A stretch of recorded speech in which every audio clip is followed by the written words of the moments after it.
Parlok bai tungin ya pai menta syapang ka jing ya sya ka jung ublai lane the patience of God. Bunsin ka jing pompen chitom ka jung ublai hangto lane menta ya kito ki beriu ki balale ya ka pap lane yanga ubale pap kalong ka jing perkhat ki babon ba ki beriu bun ki beriu ki keli balai ublai tip se ba ki lale pam balai ublai tip se banganga le pam balai ba ublai penchitom no ya nga ubale pap hangto bakane ka pertekan like na ka pap lane balai ublai penchitom no ya ki hangto ane menta maria dable ya ka to ka pam Henry ka jubab pinsyam na ka shiti ba ar u Petras lail nang kadkhat ka ba khandai ha ka ba u Petras u yetu ba u belai u yaisha slam bat ngi kibreu bat ka jing yaisha ka jong u belai ka long ba mangi ngin yo ya ka jing kala ka ba mon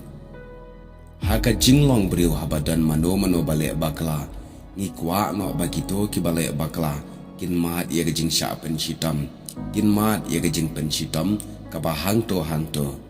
teng ishem ya ka an ha ki kti jong i ru namar bangi kwa ban pen chitam no ya kito ki bale bakla lane yanga u bale bakla hangto lalangi pulena ka Bible syapang ujana u pet no shanina ve bat u klemtre ban beteng ya ka jingilap jong u hangta hanina be kashnong ka balong ka nongshun jong ki kun Israel namar mudur ba u blaite un penjat bet yaki namar baki long ki nongshun jong ki Israel pen ban habaki nong ni na be ki la phai khmat chu ublai ulama yaki bat ujana habo yo iya kata ulak nyum ya ublai namar ba ublai u klem pen shitom shu yaki nong ni na be pila ban shem jona saw ar ujana haka jaka ba un kemen ni yaro i utrai baki breu kila kala bamut pen ban ula bitar ya ublai ba u klem pen jat shu yaka shnong ni na be ne yaki breu jangka ngi ki breu ru bonsin ni long kum ujana i kwa ban yo i no hangto ya ka jing penjat ya kita kinong le sniu Henry u belaite u yaisha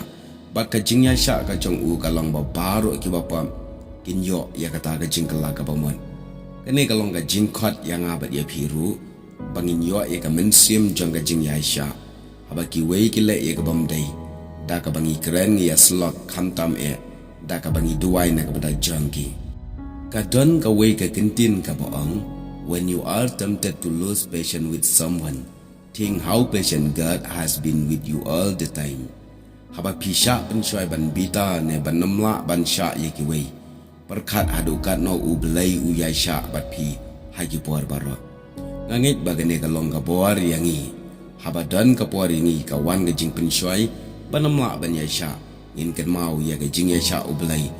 belai u yaisha aslam na ka bana jong abat jang pi. Bangin yo ya kata ka jing kala ka bamot da ka bangin yo ban mat ya ka jing em ka ba pam jukat